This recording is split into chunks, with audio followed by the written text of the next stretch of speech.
Excellency, we are very grateful for your visit to his house to express your condolences to the wife and the family. And we also thank you very much for making time to meet us at this short time. It's unbelievable, but it's just 3 days since his passing, and you have made time to meet us today. We are indeed grateful.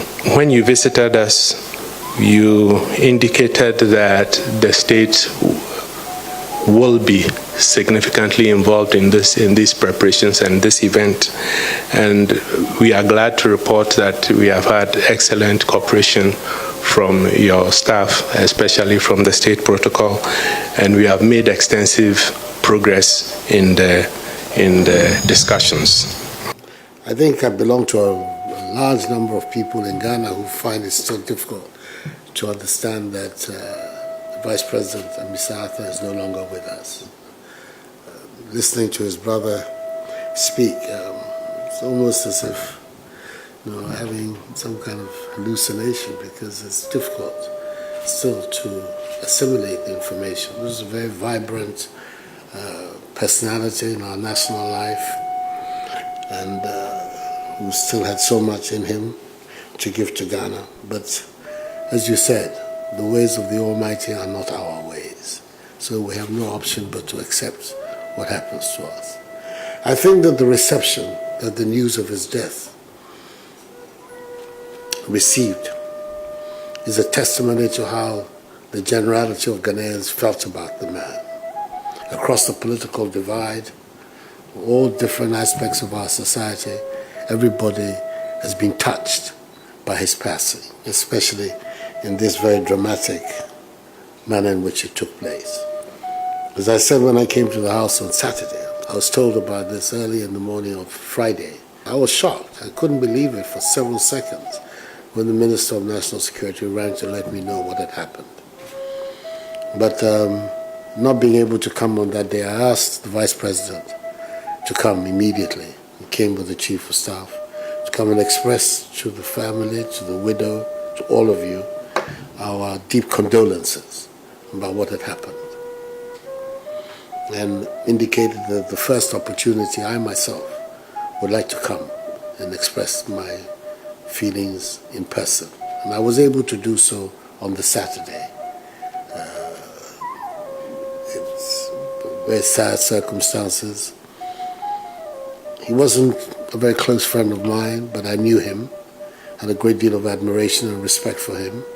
I thought he was a very fine public servant. He's a man of dignity and humility, conducted himself very well in the public space of our country.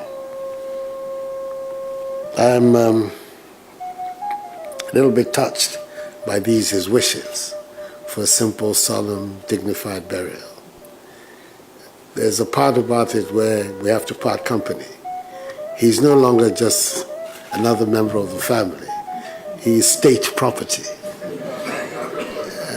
He's a high-ranking official of our state, a man who was vice president, who therefore could have become the president of Ghana, is not, with respect, an ordinary person who has to be treated in the normal manner.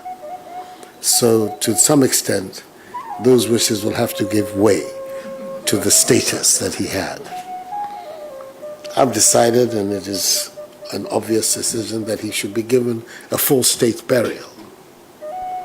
And as of today, for the next 5 days, Ghana's flag, national flag, will fly at half-mast here and across the country in commemoration of the death of our former Vice President.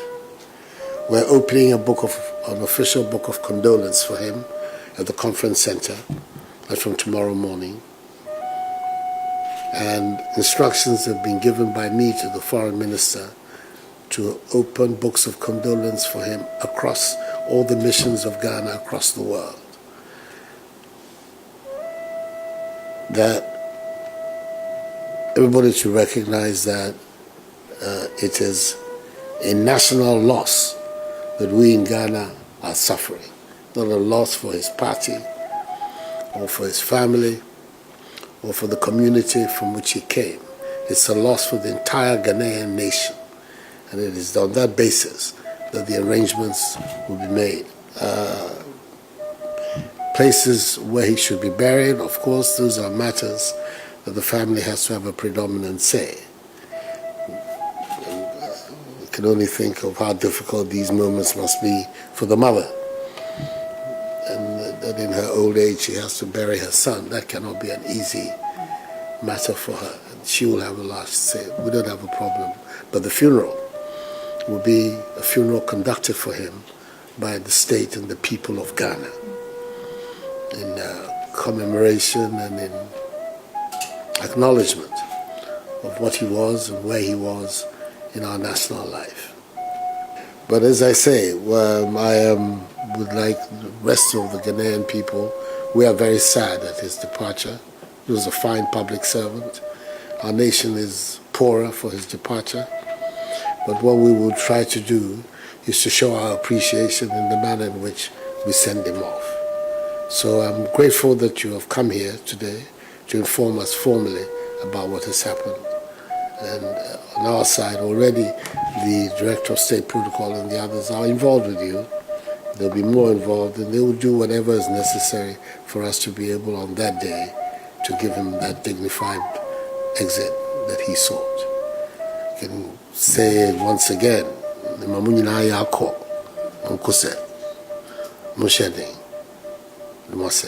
thank you.